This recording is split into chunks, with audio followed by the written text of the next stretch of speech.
Bab 8. Senangnya Bertman. Fase. Kelas 5. Semester 2. Capaian pembelajaran. Elemen akhlak. Memahami akhlak terhadap Allah Subhanahu wa Ta'ala dengan berdoa dan bertawakal kepadanya. Akhlak terhadap teman, tetangga, non-muslim, hewan, dan tumbuhan. Tujuan pembelajaran. Setelah mengikuti proses pembelajaran ini, murid mampu 1. Meyakini makna persaudaraan dalam Islam dengan benar. 2. Membiasakan berperilaku terpuji saling bersaudara sesuai dengan ajaran Islam dengan benar. 3. Menjelaskan makna persaudaraan dalam Islam dengan benar. 4. Menjelaskan tentang berteman tanpa membedakan agama dengan benar. 5. Menemukan hikmah berteman tanpa membedakan agama dengan benar. 6. Meneladani Rasulullah Shallallahu Alaihi Wasallam dalam berinteraksi dengan pemeluk agama lain dengan benar. 7. Mempraktikkan perilaku bersaudara sesuai dengan ajaran Islam dengan benar. Gambar ini menunjukkan representasi dari pergaulan atau pertemanan yang tidak membedakan agama maupun suku. Mereka rukun dalam bingkai Nusantara satu dengan Bhinneka Tunggal Ika. Agar kita bisa memahami apa yang akan kita pelajari pada bab ini, maka perhatikanlah peta konsep ini. Ayo, tadris. Sebelum pelajaran dimulai, bacalah Al-Quran dengan tartil. Seperti membaca surat-surat pendek, atau membaca ayat-ayat pilihan. Ayo, mengemari. Perhatikan dengan teliti gambar berikut. Apa yang kalian dapat setelah mengamati gambar tersebut dan coba ceritakan. Aktivitasku. Bagaimana pendapat kalian tentang gambar di atas? Apakah sudah benar yang mereka lakukan, berteman walau berbeda agama? Mengapa kita harus tetap berteman dengan orang yang berbeda agama? Apakah kalian tahu bahwa di negara kita ada beberapa agama yang diakui oleh pemerintah? Coba kalian sebutkan agama-agama tersebut.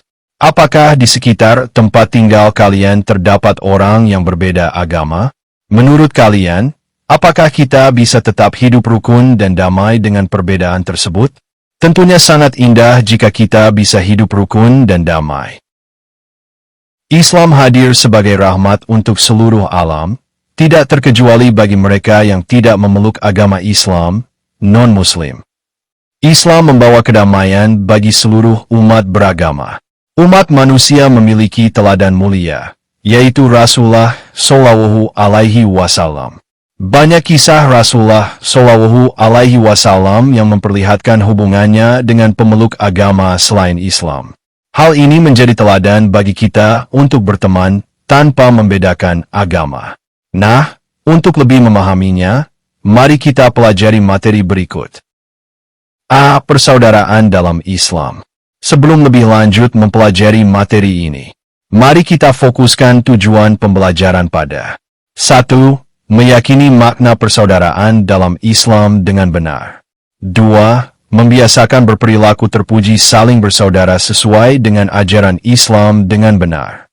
3. Menjelaskan makna persaudaraan dalam Islam dengan benar. Tahukah kalian bahwa negara kita kaya akan aneka ragam budaya, agama, dan adat istiadat? Apakah perbedaan tersebut menjadikan kita saling berperang? Tidak kan? Apakah yang mempersatukan kita dengan berbagai perbedaan tersebut? Apa yang mempersatukan kita di tengah keberagaman budaya, agama, dan adat istiadat tersebut? Dalam konteks kebangsaan dan nilai-nilai Islam, ada beberapa poin utama. Nilai ukhuwah, persaudaraan dalam Islam, dikenal konsep persaudaraan yang luas, mulai dari ukhuwah Islamiyah, sesama Muslim, ukhuwah wataniyah, sesama warga negara, hingga ukhuwah basyariah, sesama manusia. Semboyan Bhinneka Tunggal Ika, prinsip berbeda-beda tetapi tetap satu, yang menjadi pengikat bangsa Indonesia. Sikap toleransi, tasamuh saling menghargai dan memberi ruang bagi orang lain untuk menjalankan keyakinan dan budayanya tanpa gangguan. Rasa nasib sepenanggungan, Sejarah perjuangan yang sama dalam membangun bangsa menciptakan ikatan emosional yang kuat antar warga. Teks tersebut menekankan bahwa perbedaan bukanlah alasan untuk berpecah belah. Justru dengan adanya keragaman, kita diajak untuk saling mengenal, lita'arafu, dan bekerja sama dalam kebaikan demi keutuhan bangsa. Indonesia terdiri dari beragam agama seperti Islam, Kristen, Katolik, Hindu, Buddha, dan Konghucu. Keragaman tersebut tidak membuat bangsa Indonesia terpecah belah namun menjadikannya bersatu. Persatuan itu tercipta karena adanya sikap saling menerima, menghargai, menghormati, dan saling membutuhkan. Bangsa Indonesia hidup rukun dan harmonis karena rasa persaudaraan yang kuat sebagai satu bangsa. Persaudaraan inilah yang disebut dengan ukhuwah wataniyah. Mari kita pelajari lebih dalam tentang persaudaraan, ukhuwah, dalam pandangan Islam. Persaudaraan dalam Islam disebut ukhuwah. Ukhuwah terbagi atas 3 macam, yaitu 1. Ukhuwah Islamiyah. Ukhuwah Islamiyah artinya persaudaraan karena sama-sama beragama Islam. Dimanapun berada, seseorang akan merasa bersaudara ketika sama-sama memeluk agama Islam. Tidak peduli dari suku, bangsa atau dari benua apa, Islam menjadikannya bersatu.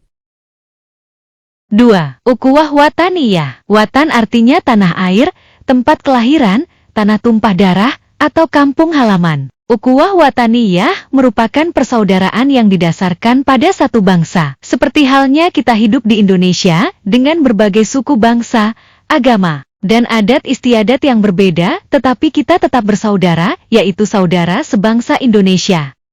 3. Ukhuwah insaniyah. Ukhuwah insaniyah yaitu persaudaraan karena sesama manusia, ciptaan Allah. Tidak melihat seseorang karena agamanya, sukunya, bangsanya dan golongannya, tetapi sebagai umat manusia. Suatu bangsa dengan keanekaragaman suka, agama dan budaya seperti Indonesia, maka ukhuwah wataniyah bisa menjadi jalan pemersatu. Ukhuwah wataniyah menciptakan persaudaraan sesama warga yang tinggal di wilayah yang sama walaupun tidak seagama ataupun tidak sesuku. Ukhuwah wataniyah memiliki peranan besar dalam menciptakan persatuan dan kesatuan. يا أيها الناس إنا خلقناكم من ذكر وأنثى وجعلناكم شعوبا وقبائل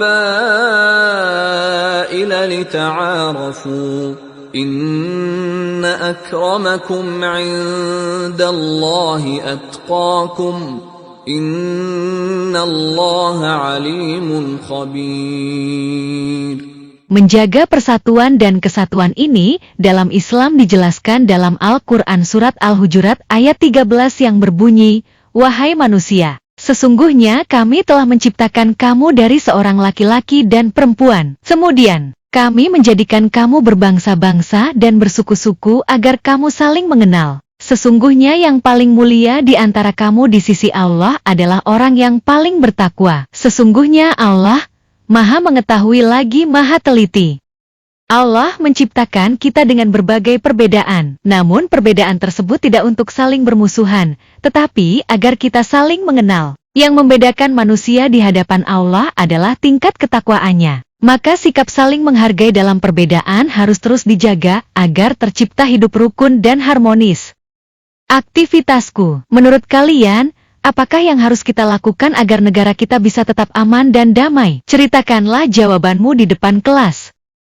Tutas, ayo kita hafalkan Quran Surat Al-Hujurat ayat 13 beserta artinya.